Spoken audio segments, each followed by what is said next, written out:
Hi friends. Hi. So we are on this magnificent run. It's now 7 o'clock in the evening. We're running a marathon. Tomorrow we're running another marathon. And then probably in 2 days a half a marathon. So we have high intensity for 2.5 days. That's because this will be the last week in which we train hard. Because in 3 weeks actually, Yes. Oliver and I will be running 100 kilometers, which is 62 miles. And it will be our last test, our final test. Before the grand run of 100 miles. So that's a little bit more than 160 kilometers in October.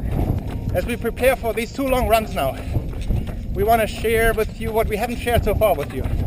Yes, and it's the reason why we actually do what we do. Exactly. And that means these longer runs, like 100k and then even 100 miles.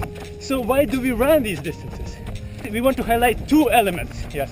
that we want to achieve by running these ultra distances. The number one reason of our running these long distances is because with the suffering that we have to endure through a 100k or 100-mile run, we want to make people and you and ourselves aware of the tremendous suffering that the animal world goes through because of us. Not because of themselves, but because of us. And what is important to highlight is not just the fences that we build around cows. Right. This is not what we are talking about. No. Because this is what I would think first. Exactly. But this is not it. Learning about immoral, about evil afflictions that we put on them.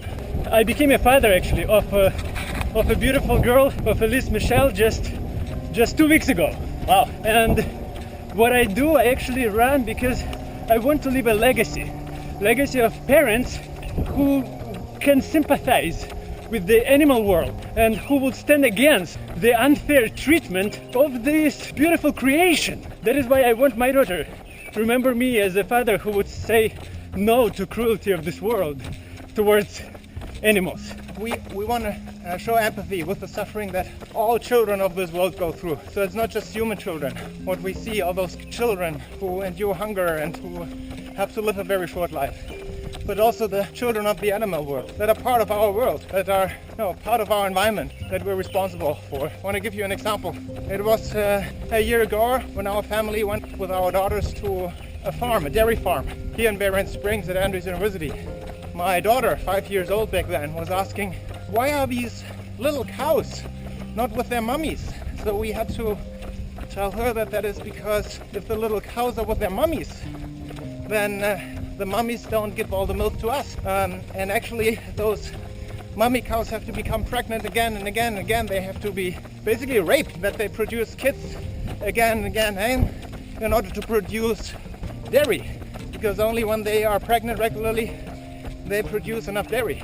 You don't want to know what happens with those kids that they constantly bear. They usually have a very short life because they're of no use for the dairy industry. They live a couple of days, perhaps 2 months, and then they're killed. When my daughter heard that, she was done with the milk and cheese. She said, Mommy, Daddy, I don't want to do this anymore because I want that children can be with their mummies. I think this is something we really want to support. Yes. A healthy environment for both humans as well as animals.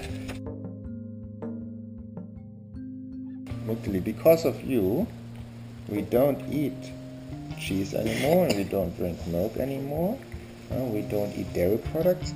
Oh, why is that? Because they kill the animal, or they get the milk of the animals to make the cheese.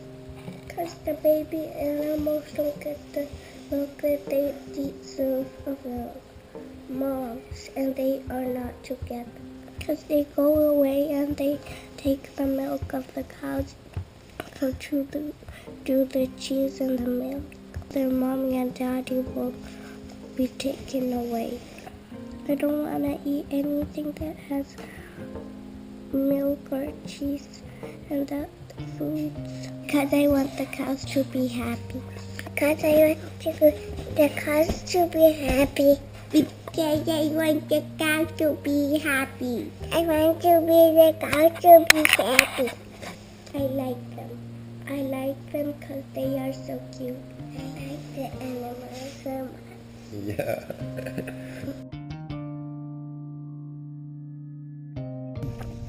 Beautiful pond.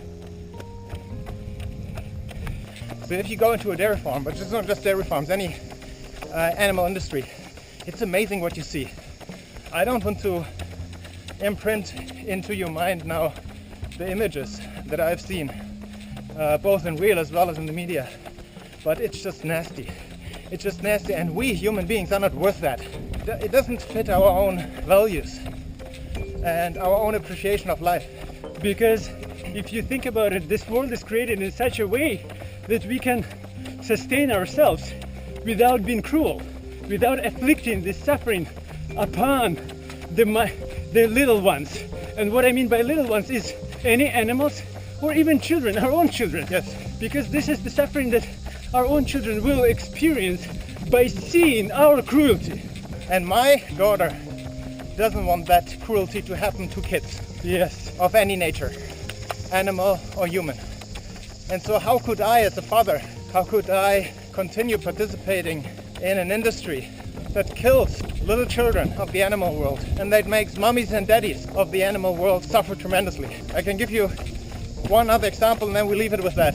There's enough research done, there's not enough truth spoken by newspapers, research papers, activists. You have these industries who produce egg-laying hens. The eggs that they lay will become hens that will themselves participate in the egg-producing industry. But of course, as you guess, every second egg will become a male, a rooster. Now those roosters are not worth nothing from an egg industry perspective because they of course don't lay eggs, and because of the genetic manipulation they have gone through, they are not roosters that put on a lot of meat. So they also have no worth for the meat industry. And now I just basically tell you the truth that is the truth for every normal Western leading industry, which applies already some kind of norms and rules of animal protection. In these environments, I'm speaking about the US, Germany, Ukraine, Netherlands, Sweden, wherever you are, these eggs, male eggs, once the roosters get out of it, it's a matter of minutes and their life is shut off again. So they might survive 5, 10, 15 minutes and they are shredded to death. It's just, I think, 2 months ago where the German government decided, because of a lot of critique about the procedure, decided to continue with that procedure because it's the most cost-efficient procedure. But fact is, it is money and economy who drives the morality Yes. of the animal industry.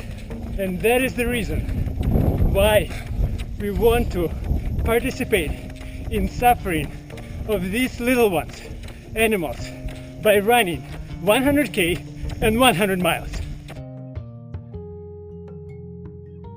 I'm a little add-on to the talk we just had, but I'm coming from the future.